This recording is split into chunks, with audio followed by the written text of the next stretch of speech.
No one saw this coming. One day, fans were revisiting his most intense scenes, and the next, his name was everywhere for a reason no one wanted to believe. James Ransone, an actor who left a permanent mark on some of TV and film's darkest stories, was suddenly gone at just 46.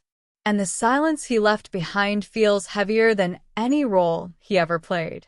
He was never the loudest name in Hollywood, but if you saw him on screen, you remembered him. And that's what makes this loss hit so hard. James Ransone will forever be tied to one character fans still argue about to this day: Ziggy Sobotka from The Wire. Ziggy wasn't a hero. He wasn't even likable most of the time. He was chaotic, reckless, desperate to be taken seriously, and constantly spiraling. And Ransone didn't just play that energy, he embodied it. Every nervous laugh, every bad decision, every moment where Ziggy clearly wanted more from life, but didn't know how to get there. That performance stuck with people. Some even say it was too convincing. But while Ziggy made him unforgettable, it may have quietly locked him into a certain kind of role. And that pattern would follow him for years.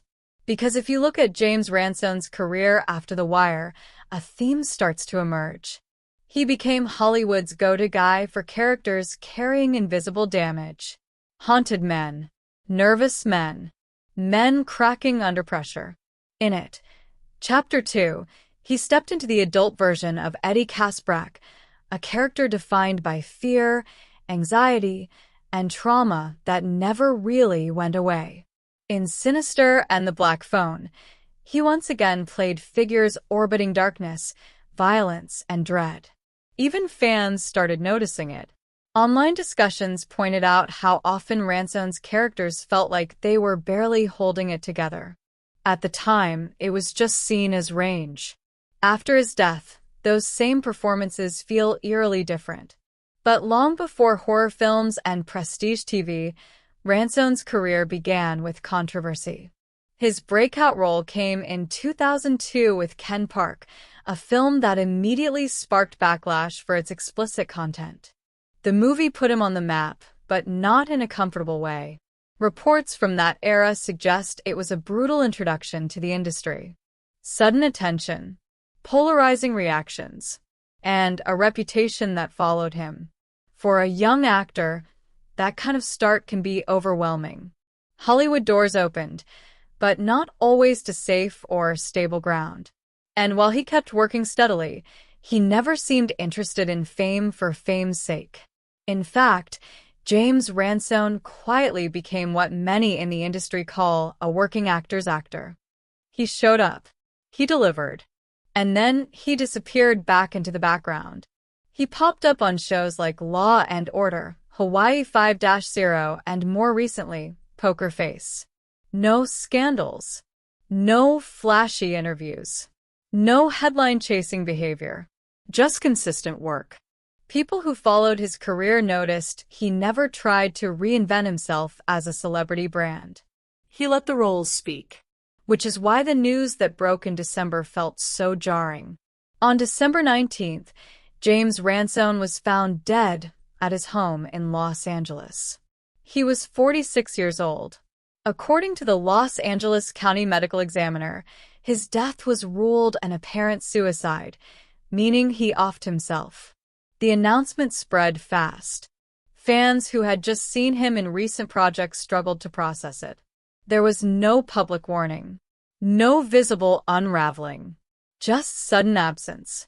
And then the tributes started pouring in.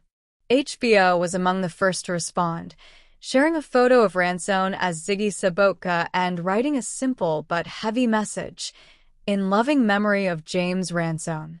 Blumhouse, the production company behind several of his films, also spoke out, thanking him for his work on The Black Phone and Sinister and sending condolences to his loved ones. The reaction made one thing clear: James Ransone was deeply respected behind the scenes, maybe more than people realized. As fans revisited his work, a quiet conversation began forming online. There were no confirmed reports of mental health struggles, no public statements about inner battles, but fans started speculating.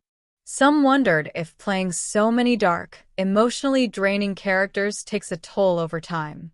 Others pointed to the pressure of being constantly employed but rarely celebrated.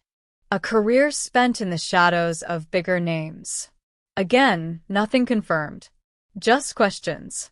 And the haunting reality that sometimes the people who seem the most composed are fighting battles no one can see. What makes this loss especially painful is how much more there seemed to be. Ransone was still working, still booking roles, still showing up. He had just appeared in Poker Face. He was part of Black Phone too. This wasn't a story of someone forgotten by the industry. It was the story of someone still in it, still creating, still contributing, and then gone. James Ransone didn't chase the spotlight, but he left fingerprints all over modern TV and film. His performances felt real because they were uncomfortable, because they showed cracks, because they didn't pretend everything would be okay in the end. And maybe that's why his passing feels so personal to so many fans. It forces an uncomfortable reflection, not just on his work, but on the quiet struggles people carry every day. If there's anything his legacy leaves behind, it's this reminder: check on people, especially the ones who seem strong, especially the ones who never ask for attention. James Ransone gave audiences characters they'll never forget. And now, the conversation he leaves behind may matter just as much as the roles he played.